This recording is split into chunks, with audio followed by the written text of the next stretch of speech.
Estamos de regreso, se lo habíamos anunciado. Andrés Concha nos acompaña aquí en el estudio, el presidente de la SOFOFA. Muchísimas gracias por acompañarnos. Buenas noches, Mónica. Buenas noches, Diego.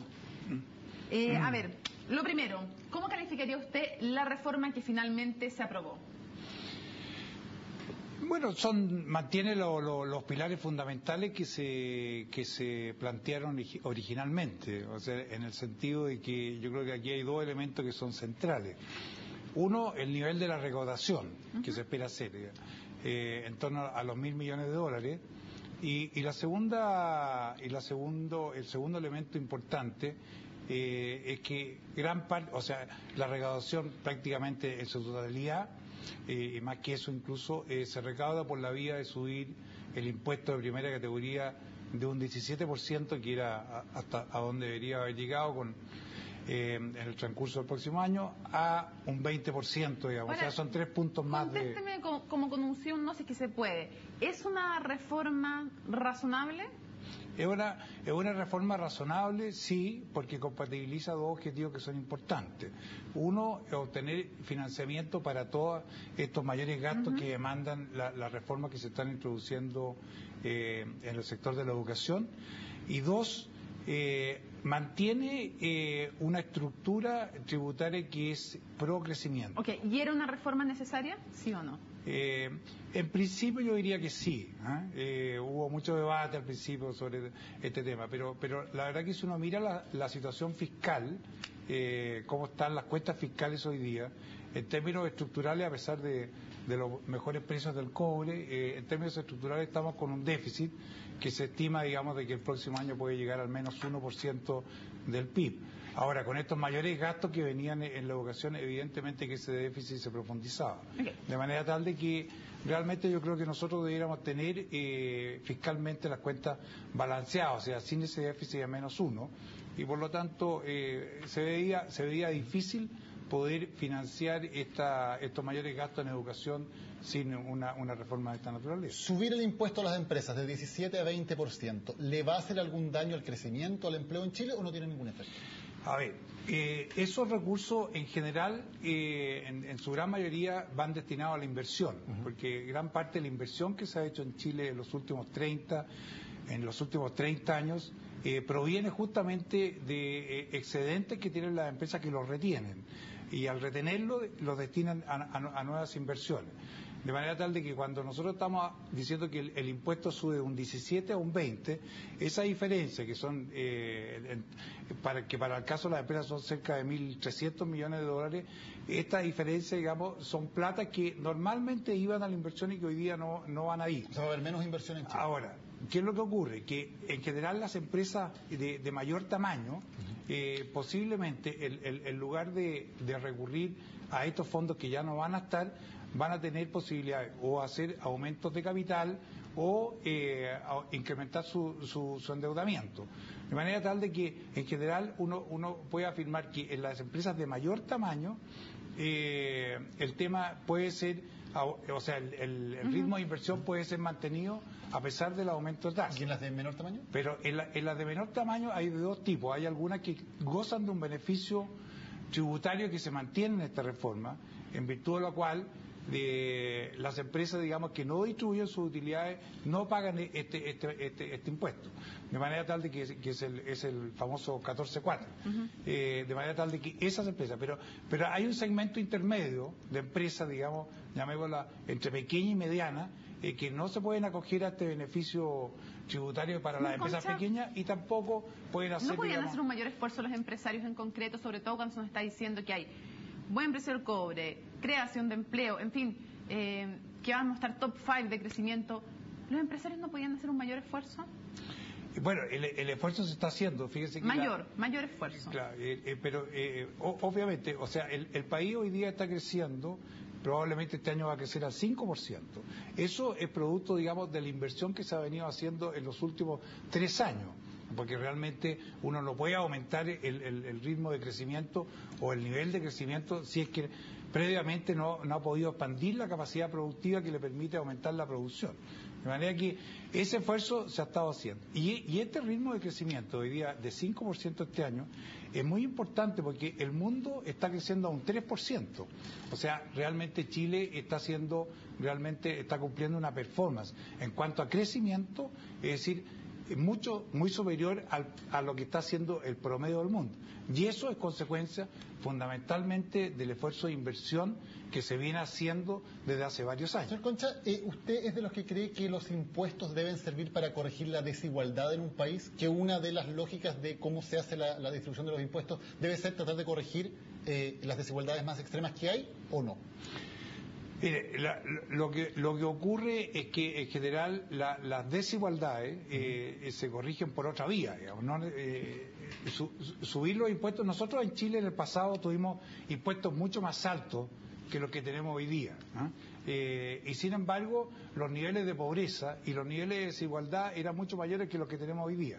O sea, el camino no va por ese lado, el camino va por el lado, digamos, del crecimiento, que es donde se generan nuevas oportunidades de empleo y la gente en forma productiva empieza a generar ingresos que antes no podía. Pero el crecimiento por sí solo, estamos de acuerdo que puede generar más riqueza para el país, efectivamente, pero no necesariamente va a disminuir la brecha de desigualdad. Eso es un poco la historia de los últimos 30 años de la economía chilena. Lo que no hay dos maneras de ver. Cuando nosotros hablamos de empleo, primero tenemos que ver empleo en qué nivel de la población. Hoy día gran parte del desempleo que Chile tiene está concentrado en los estratos de menores ingresos. Esa gente, hay mucha de esa gente que incluso ni siquiera forma parte de la fuerza de trabajo, o sea, se permanecen como inactivos. Hay muchas mujeres, especialmente, digamos, que estando en edad de trabajar y pudiendo trabajar, sencillamente no lo hacen.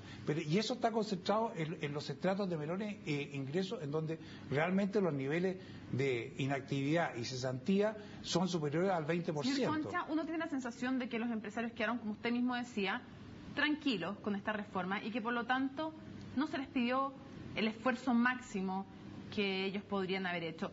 ¿Es el 20% el esfuerzo máximo que los empresarios pueden hacer sin afectar el crecimiento y el empleo, sí o no? Es muy importante lo último que usted señala. Así tal cual le hago la pregunta. ¿Es el esfuerzo máximo que los empresarios pueden hacer, el 20%, sin afectar el crecimiento y el empleo? Yo creo que estamos llegando al límite, digamos, del esfuerzo que se puede hacer sin afectar el crecimiento. Porque realmente creemos que es mucho más importante para los efectos, digamos, de conseguir reducciones de pobreza y mejoría en la distribución del ingreso, que realmente tengamos más crecimiento y mayores oportunidades de empleo, porque eso es lo que realmente... O sea, en el límite.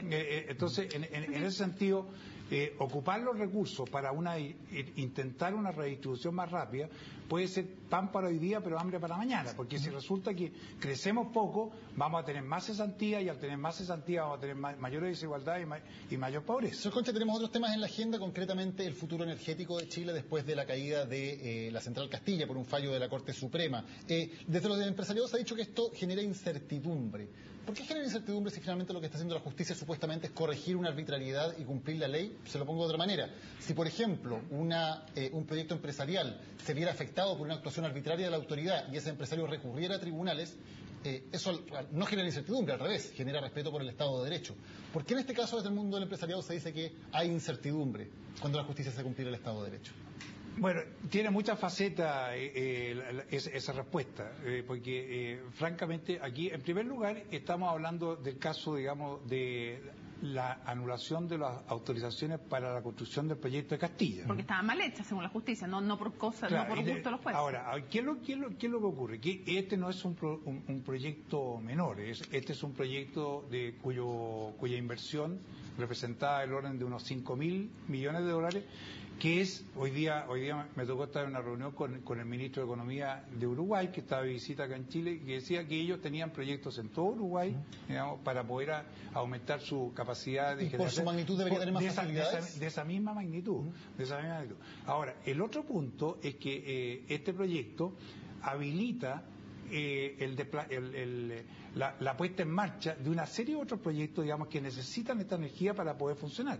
O sea, hay cerca de 20.000 millones de dólares en proyectos en la minería, en esa zona, que realmente están esperando un abastecimiento de energía para poder iniciar la construcción de esos nuevos proyectos. Ahora, lo que uno se pregunta, ¿se sabe cuál es el problema que uno no entiende de fondo? Es que si es que la necesidad de energía o si es que la magnitud del proyecto justifica saltarse la ley. No, en ningún caso se justifica, Okay. en ningún caso, obviamente que la ley y el Estado de Derecho, digamos, son los pilares, digamos, sobre los cuales se sostiene nuestra sociedad. O sea, en ese sentido, eso no obstante, lo que sí está en discusión es si realmente esta misma sentencia podría haber sido, a lo mejor, habilitante, digamos, para la materialización del proyecto. ¿Por qué? Porque mirado desde el punto de vista ambiental, aquí estamos frente a un proyecto que realmente, de acuerdo con la evaluación que se hizo en el Servicio de Evaluación Ambiental, que fue el que le otorgó el permiso administrativo para construir este proyecto, que fue retirado, digamos, por la Corte Suprema, ahí se hizo la evaluación técnica en un trabajo, digamos, que dura 2 años, digamos, por los técnicos, etcétera. Y realmente se llegó a la conclusión de que este proyecto, con las emisiones que emitía en ese lugar, en el punto de mayor concentración de estas emisiones, hay realmente, poca gente, usted lo decía, por eso no había problema. No había ni siquiera necesidad de declarar zona latente o zona de primera emergencia. O sea, realmente el aire, tal como lo define la ley 19.300, que es la ley de base de medio ambiente, era perfectamente habilitada, digamos, a que viviera cualquier población, digamos, cualquier persona podría vivir en ese lugar. De manera tal de que estamos frente a un proyecto que ha sido rechazado por razones legales en la Corte Suprema, pese a ser un proyecto, digamos, que no generaba contaminación. Perfecto. Andrés Concha, le agradecemos por esta conversación aquí en vivo en CNN Chile. Muchas gracias por la invitación. Estamos con el